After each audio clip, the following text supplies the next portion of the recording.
Janasena party అధ్యాయం నా దృష్టిలో 2 స్టార్ట్ అయింది. ఇవాళ రాష్ట్ర వ్యాప్తంగా గత వారం రోజులుగా కూర్చుని అధ్యక్షుల వారి యొక్క అభిమతానికి అనుకూలంగా 35,000 మంది నాయకుల్ని దగ్గర నుంచి దరఖాస్తులు స్వీకరించుకుని ఇవాళ అధ్యక్షుల వారికి సమర్పించడం అయింది. అందులోంచి ఎవరు దేనికి సూటబుల్లో, ఏ రకమైన పనికి దేనికి సూట్ అవుతారో అన్నటువంటిది నిర్ణయం ఆయన తీసుకుని త్వరలో ప్రకటించనున్నారు. 35,000 మంది నాయకులతోటి జనసేన పార్టీ 2వ అధ్యయనం స్టార్ట్ అవుతూ ఉంది. అది ఎలా ఉంటే రాష్ట్రంలో గత 2-3 రోజులుగా జరుగుతున్న పరిణామాలు చూస్తూ ఉన్నారు. 4 రోజులుగా రావణుడట, ఎక్కడ ఎలాంటి పేరు పెట్టుకున్నాను ఎవరిని చూడలేదు. హిందూ దాంట్లో అయితే రావణుడు అంటే రాక్షసుడు, అదే ఇతర మతాల్లో అయితే సైతాన్. రావణుడు, సైతాన్ అనే పేర్లు పెట్టుకునే మనుషుల్ని నేను ఎక్కడా చూడలేదు.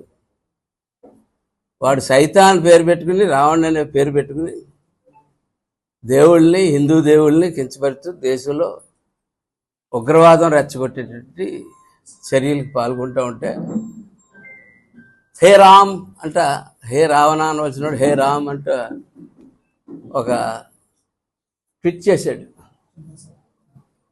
6093 మాజీ ఖైదీ, ఇంకా మాజీ కాదు, కేసులు రన్ అవుతూ ఉన్నాయి, బెయిల్ మీద బయటకు వచ్చిన ఖైదీ. అటువంటి ఏ వ్యక్తిని సపోర్ట్ చేశాడు? హిందూ పురాణాలని, శ్రీరాముడిని, సీతాదేవిని అవమానించినటువంటి వ్యక్తిని సపోర్ట్ చేస్తూ మాట్లాడుతూ ఉన్నాడు. గిరిజన ప్రాంతాల్లో, తెలంగాణ ప్రాంతంలో ఒక్కసారి మీరు గుర్తు చేసుకోవాలా, సమ్మక్క సారక్క అంటే దైవం కన్నా ఎక్కువగా చూస్తారు వాళ్ళిద్దరిని. వాళ్ళని కూడా అవమానిస్తూ మాట్లాడాడు. అంటే ఇవన్నీ ఆలోచిస్తూ ఉంటే వెనకాల ఈ దేశంలో ఒక కుట్ర జరుగుతూ ఉంది. ఆ కుట్ర అవకాశం గతంలో ఇలాంటి పనులు చేయడానికి బీహారు, వెస్ట్ బెంగాల్ ఇలాంటి ఏరియాలు ఉన్నాయి. ఆ ఏరియాలన్నీ బీజేపీ వాళ్ళు కంట్రోల్ చేసుకుంటూ వస్తూ ఉన్నారు. ఇవాళ ఒక క్రిమినల్ చరిత్ర రాష్ట్రంగా దీన్ని తయారు చేద్దామని అతనున్న 5 సంవత్సరాలు కొన్ని వేల మంది క్రిమినల్స్ తయారు చేసి వదిలేశాడు దేశం మీద. ఇప్పుడు వాళ్ళందరినీ యాక్టివేట్ చేస్తూ ఉన్నాడు. అలాంటి దేశద్రోహికి ఉపా చట్టం ప్రకారం unable to act preventive act, ఎందుకంటే దేశద్రోహిని అర్థమైపోతూ ఉంది. ఈ దేశంలో మెజారిటీ ఆఫ్ పీపుల్ పూజించుకునే దేవుడిని తిట్టి వాళ్ళని రెచ్చగొట్టడం, అలాగే ఇతర మతాల్లో ఎవరైతే ఉన్నారో సైతాన్, ఆ సైతాన్ పేరు పెట్టుకుని తిరగడం, హిందూ ధర్మాన్ని, సనాతన ధర్మాన్ని కించపరిచి వాళ్ళకి న్యాయ సహాయం చేస్తానని చెప్పి 6093 చెప్తా ఉన్నాడు. అంటే 6093 ఈవేళ రాష్ట్రంలో ఏం చేయబోతా ఉన్నాడు అన్న దాని మీద నిరంతరమైన నిఘా అయితే జరుగుతూ ఉంది. 4 స్టేషన్లు తిప్పారు, 5 స్టేషన్లు తిప్పారు, అక్కడ వేలు ఇచ్చారు, ఇక్కడ ఇచ్చారు, ఆఖరికి కేసు కట్టారు, ఏదో మాట్లాడుతూ ఉన్నారు. అదంతా ట్రాష్. ఇటువంటి పనులు చేసిన వాళ్ళని ఈ రకంగానే శిక్షిస్తారు. 4 విషయాలు తెలుసుకోవాలి కదా అతని దగ్గర నుంచి. ఎక్కడెక్కడ ఎవరు ప్లాన్ చేసిన మనుషులు ఉన్నారో ఎవరో తెలుసు. 4 స్టేషన్కి వెళ్తే ప్లాన్ చేసిన మనుషులు కాకుండా మామూలు ఉన్న వాళ్ళతో కూడా దొరుకుతారు. ఇవాళ దీని వెనకాల ఖచ్చితంగా తాడేపల్లి నడుపుతుంది అన్నది మాకు చాలా క్లియర్ కట్గా పోలీస్ ఇంటెలిజెన్స్ తెలుస్తూ ఉంది. ఇంకోటి గుర్తించాలి జర్నలిస్ట్ సోదరులు, జగన్ వైసీపీ వాళ్ళు అందరూ కలిసి జర్నలిస్టులు కూడా కించపరుస్తున్నారు. అది బాగా గుర్తుపెట్టుకోవాలి, మీరు అందరూ కూడా గుర్తుపెట్టుకోవాల్సిన అంశం అది. రావణ్ అనేవాడు జర్నలిస్ట్ అట, ఎనాలిస్ట్ అంటూ, అలాగే జర్నలిజాన్ని పవిత్రంగా చేసే బాధ్యతని, ఎందుకంటే మన చిన్నప్పటి నుంచి తెలిసింది జర్నలిజం అంటే ఎలుగెత్తి ఒక తప్పును కానీ ఒక మంచిని కానీ ఎలుగెత్తి చాటి మంచి అయితే 10 మందికి ఆ మంచిగా ప్రవర్తిస్తారని, చెడు అయితే ఇలా చేసినోడు శిక్షించబడతారని చెప్పేది జర్నలిజం. ఆ జర్నలిజం ముసుగులో పెట్టి ఈ పని చేస్తుంటే మీ అందరిని అవమానించినట్టుగానే నేను భావిస్తూ ఉన్నాను. అతనికి దేశభక్తి లేదు, సమాజం మీద బాధ్యత లేదు అని వెనకేసుకొస్తున్నారు వైసీపీ. అంటే దాన్ని బట్టి మనకు అర్థమవుతుంది ఏంటంటే 6093ను పురమాయించినటువంటి వ్యక్తిగా చాలా క్లియర్గా ఎందుకు ఆందోళన చెందుతుంది. ఆయన అరెస్ట్ చేస్తే వీళ్ళకెంత, ఇప్పుడు ఒక దేశద్రోహి ఒకడు ఎవరో ఇష్టం వచ్చినట్టు మాట్లాడి కులాలని మతాలని రెచ్చగొట్టడానికి ప్రయత్నం చేస్తున్నప్పుడు ప్రభుత్వం చేసుకోవాల్సిన చర్య ప్రభుత్వం తీసుకున్నప్పుడు ఎందుకు వైసీపీ దీంట్లో ఎంటర్ అవుతుంది? ఎందుకు స్వయంగా మూలన ఎక్కడో పడుకుని బెంగళూరులో పడుకున్నవాడు ఎందుకు లేచి మాట్లాడుతున్నాడు అంటే ఖచ్చితంగా ఈ కార్యక్రమం చేసుకోవడానికి వాళ్ళ యొక్క హస్తం ఉందని చెప్తాను. బచ్చర్కు జోసెఫ్ అనేవాడు రాక్షసుడైనా రావణాసుడి పేరు పెట్టుకున్నప్పుడే అతను మనిషి కాదని మన అందరికీ అర్థమవుతుంది. పైగా హాయ్ రామ్ అంటూ కొత్త పాట పాడుతున్నాడు. జగన్ అనవలసిన హే రావణ్ అని అనాలి కానీ హాయ్ రామ్ అని అనకూడదు. రాముడు అంటే తల్లి మాటలు ఇచ్చి మహాపురుషుడు. మరి జగన్ తల్లిని ఇంట్లోంచి గెంటేసింది కష్టపుత్రుడు, చెల్లిని మోసం చేసింది దొంగ, అన్నయ్య అలాంటి వాడు శ్రీరాముడి పేరు పడడం ఏంటి? తల్లిని చెల్లిని కూడా చూడలేనటువంటి వాడు శ్రీరాముడి గురించి మాట్లాడడం హైరామ్ అనడం కొంచెం ఆశ్చర్యకరంగా ఉంది. జోళ్ళు వేసుకుని తిరుపతి గుడిలోకి వెళ్ళినటువంటి మహాభక్తుడు హే రామ్ అని వేళ మాట్లాడుతూ ఉన్నాడు. ఇక జేడా శ్రవణ్, ఈయన వైసీపీ ముసుగు నుండి మాట్లాడుతున్నారు. ఆ ముసుగు తొలగించి డైరెక్ట్గా వైసీపీ కండువా వేసుకోమని నేను సలహా చెప్తా ఉన్నాను. ఎందుకు ముసుగుల్లో వేసుకుని దాని బదులు శుభ్రంగా కండువాలు బజార్లో దొరికితే కండువా ఒకవేళ లేనంటే నువ్వన్నా వేసేసుకుని వెళ్ళిపోమని చెప్పి అతనికి నేను సలహా ఇస్తాను. ఈనాటి ఈ కూటమి ప్రభుత్వంలో అస్థిరపరచాలన్న ఆలోచన మీకు కలిగిన మరుక్షణం గత 2-3 నెలలుగా ప్లాన్ చేసుకుంటా ఈ కార్యక్రమాలు స్టార్ట్ చేశారు. ఎందుకంటే ఒక పక్కన మేము సంక్షేమం చేస్తున్నాం, మీకన్నా ఎక్కువ సంక్షేమం చేస్తూ ఉన్నాం. వాళ్ళు ఊరూరో బోర్డులు పెట్టాం చూడండి.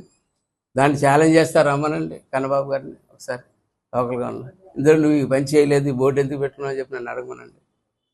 నేను ఏ పని ఆయనకి ఎక్స్ప్లెయిన్ చేస్తాను, చూపిస్తాను. లేకపోతే అధికారులు తీసుకొచ్చి అధికారి సమక్షంలో నాకు తప్పుడు సమాచారం ఎందుకు ఇచ్చారా అని చెప్పి అధికారులు అడుగుతాను. అధికారులు చూస్తారు. అలాగే 2024 కూటమిలో చేసిన ప్రయత్నం విఫలం కావడంతో ఇవాళ ఈ యొక్క కార్యక్రమాన్ని చేపట్టడం జరిగింది. మన దళిత సోదరుని ఉద్ధరిస్తాన్ని, వారికి సేవ చేస్తా అని చెప్పి పార్టీ పెట్టారు. ఆ పార్టీ ఏమైంది? ఇప్పుడు ఈ శ్రావణ్ గారు ఒక పార్టీ పెట్టాడు, దళిత సోదరులు అందరినీ ఉద్ధరిస్తానని చెప్పి. ఆ పార్టీ ఏమైంది?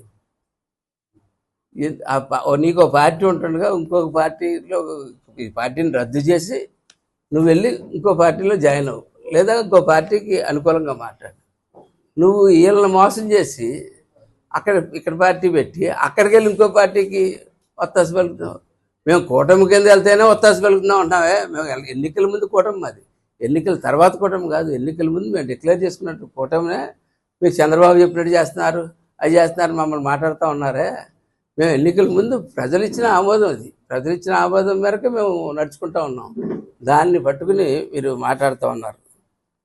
ఆవేళ సుధాకర్ని, వి సుబ్రహ్మణ్యాన్ని, వరప్రసాద్ని, రాజానగర్లో వరప్రసాద్ని, వి సుబ్రహ్మణ్యం కాకినాడని, నర్సీపట్నంలో డాక్టర్ సుధాకర్ చేసినప్పుడు నీ గొంతు ఏమైంది? నీ గొంతు మోగపోయిందా? దళిత పార్టీ పెట్టిన నీ గొంతు ఆవేళ మోగపోయిందా? నువ్వెవరి గురించి కనీసం ఒక మాట కూడా నువ్వు మాట్లాడలేదు. ఈవేళ వచ్చి నువ్వు మాట్లాడుతూనే ఉన్నావు. కంటిన్యూస్గా కండువా కప్పుకొని. ఇకపోతే జగన్మోహన్ రెడ్డి గారు పరిపాలన, భారతదేశం గర్వపడేటువంటి సిబిఐ, ఈడీ వ్యవస్థలు ఎటువంటి నేరస్తుడినైనా బోఫోర్స్ కుంభకోణం దగ్గర నుంచి స్టార్ట్ చేసుకుంటే, అంతులే కుంభకోణం నుంచి చేసుకుంటే భారతదేశం గర్వించదగ్గ అత్యున్నతమైనటువంటి సిబిఐ, ఈడీ ఇటువంటి వ్యవస్థల్ని నేరస్తులు గజగజ వణికిపోయేవారు. అటువంటిది జగన్ వచ్చిన తర్వాత సిబిఐ, ఈడీ అంటే వ్యవస్థలు అపహాస్యం చేశాడు. అంటే రాష్ట్రంలో అడిగే పెట్టనివ్వలేదండి. అవినాష్ రెడ్డిని గురించి ఎంక్వైరీ చేయడానికి కడప వస్తే వాళ్ళని వెనక బెదరగొట్టి పంపించేసి వ్యవస్థని ఈ రాష్ట్రంలో తయారు చేశారు. చిల్లర నేరగాళ్ళు కూడా మాట్లాడితే వాళ్ళ నోట్లో సిబిఐ, ఈడీ, సిఐడి స్థాయి కూడా కాని వ్యక్తులు సిబిఐ, ఈడీ గురించి మాట్లాడేస్తూ ఉన్నారు. అటువంటి పరిస్థితి ఇవాళ ఎంత దారుణంగా తీసుకొచ్చారు. ఇదంతా మేము ఒకటే అదే సినిమా మహేష్ బాబు సినిమాలో చెప్తాడు, క్రైమ్ని లీగలైజ్ చేస్తా అన్నాడు. ఆడు సినిమాలో చెప్పాడు డైరెక్టర్ గారు, నాకు గుర్తులేదు, పూరి జగన్నాథ్ గారు. ఆయన క్రైమ్ని లీగలైజ్ చేస్తానని చెప్పి మహేష్ బాబుతో పలికిచ్చాడు. ఆయన పలికిచ్చాడు, ఈయన చేసేసాడు. ఈ రాష్ట్రంలో క్రైమ్ని లీగలైజ్ చేసేసాడు. క్రిమినల్స్ ఇందులో ఉన్నారు, ఆ పార్టీ నిండా క్రిమినల్స్, ఎక్కడ చూస్తే క్రిమినల్స్ తయారు చేసేసారు. కాకినాడలో అటు ఊరిలో దొంగలు వస్తారు జాగ్రత్త అని చెప్పి సైరన్లు కొట్టుకుంటా పోలీసులు కేకలేసి రాత్రులతో తిరిగి వచ్చింది, ఆయుధాలతో తిరుగుతున్నారు. ఇంత దారుణమైన పరిస్థితి. ఇవాళ ప్రభుత్వం మాదే, ఈ ప్రభుత్వంలో తిరుగుతుంటే మళ్ళీ ఆడిని అంటున్నారట అంటొచ్చు. అంటే నువ్వు తయారు చేసిన క్రిమినల్స్ అందరూ ఇవాళ ఏరి పారేస్తాం, అందులో డౌట్ లేదు. ఒక్కొక్కరిని ఏరి పారేస్తాం. ఏరు వ్యాధి వేళ నుంచి మొదలైంది. ఈవేళ రేపు మా 35,000 మంది మా నాయకులు రాబోతా ఉన్నారు. ఏరి పారేస్తాం ప్రతి ఒక్కరిని కూడా. ఇటువంటి చేసేవాళ్ళు ఎవరిని ఎక్కడ ఒక్క అడుగు కూడా వెనక్కి తక్కిది లేదని చెప్పి చెప్తా ఉన్నాడు. పిచ్చివాగుడు కంట్రోల్ చేసుకోమని జగన్మోహన్ రెడ్డికి మరొకసారి హెచ్చరిస్తూ ఉన్నాం. మొన్న కూడా పేరు నాని అమరావతి వెళ్ళాడు. అమరావతి వెళ్ళి ఎవడన్నా అభివృద్ధి చూడడానికి వెళ్తాడు, అక్కడ అల్లరి చేయడానికి వెళ్ళాడు. అల్లరి చేయడానికి వెళ్తే ఏం జరిగింది? ఆడవాళ్ళు తిరగేసి కొట్టారు, రోడ్ల మీద పరిగెట్టించి కొట్టారు. కొట్టిస్తే ఆడు మాటలు విన్నారా? ఏదో బద్దలు కొడతాను అలాంటి బూతు మాటలు మాట్లాడుతా వాడు. ఇంకా బూతు మాటలు, ఇంకా ఎక్కువ బూతు మాటలు మాట్లాడతారు. రోడ్లో క్లిప్పింగ్స్ మీరు అందరూ చూస్తారు. వీళ్ళు మాకు సంస్కారం గురించి చెప్తున్నారు. ఎరా పోరా అని చెప్పి ఒక రోజు నేను దానికి ఎరా పోరాకి నన్ను చంపేస్తారంట. రోజు ఫోన్లే ఈ పాటికి 10 సార్లు చంపేశారు నన్ను. నా ఆత్మ తిరుగుతుంది ఇలా బయట, చంపేస్తారు అని చెప్తాను. పవన్ కళ్యాణ్ గారు ఒక మంచి ఆలోచనతో పార్టీ పెట్టాడు. ఏ రోజుకి ఆ రోజు నేను రేపే పదవి ఎక్కేస్తాను, ఎల్లుండే పదవి ఎక్కేస్తాను అతను ఏ రోజు చెప్పలేదు. నిన్ను రేపే పదవి ఎక్కిచ్చేస్తాను, ఎల్లుండే పదవి ఎక్కిచ్చేస్తానని చెప్పి మాకు చెప్పలేదు. ఆయన ఒక సిద్ధాంతం, ఒక వ్యవహారం, 10 ఏళ్ళు ప్రస్తావనతోటి ఆయన అనుకున్న రీతిలో ఆయన ముఖ్యమంత్రి అయిన రోజు ఆయన ముఖ్యమంత్రి అవుతాడు. అంతే తప్ప దొడ్డిదారిలో ముఖ్యమంత్రి అవడానికి గట్ట ఆయన ఎటువంటి ప్రయత్నాలు చేయడు.